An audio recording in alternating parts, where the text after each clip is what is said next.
touch is more important than high tech.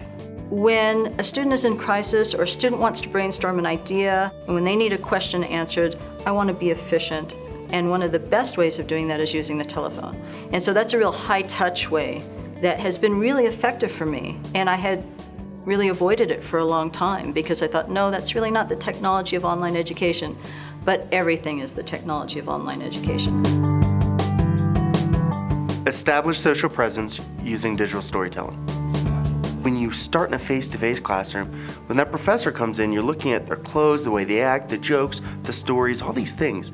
You size up who they are, right? So for me, one of the things I leveraged or I relied on was the power of storytelling.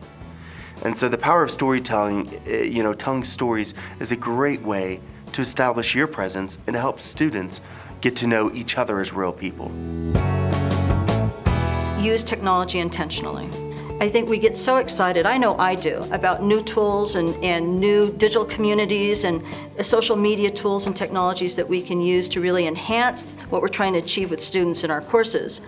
But we sometimes let the tool sort of drive our decision making as opposed to going back to our learning objectives and saying, what do we really want to achieve? Does the tool help us achieve that? Just because we get really excited. The power of external resources.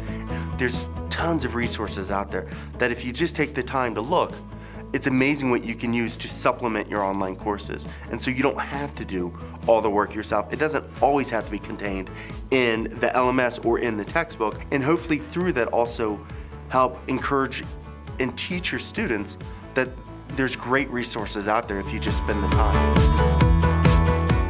Make your expectations explicit. Being explicit in your directions, in your expectations, in everything that you are trying to achieve with students. That so often we keep that secret, we keep that hidden as faculty.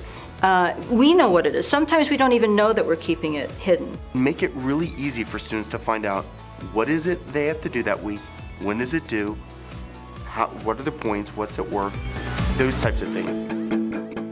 Fun and playfulness and the unexpected. Doing something that's different can really jolt them and re-energize them and re-engage them in a way that allows them to express themselves creatively. So that it's not just writing an essay, but let's write a screenplay that demonstrates your understanding of these concepts. So anything that adds a little playfulness, I think just re-engages people and makes the online experience not feel so cookie cutter. You have to log in regularly. You probably should plan at least 5 days a week to be logging in your course. Now that doesn't mean you have to log in, all day, 5 days a week, right? Sometimes people, I think, misconstrue that and will say things like, well, online learning is just so much more work than face-to-face. I don't necessarily buy that, but it's very distributed. The faculty that I know that are the most successful, in my own experience, has been they log in regularly to their courses. The power of personal feedback. One of the things that I find that students really value and that they take away from is when they get specific individual feedback that's meaningful.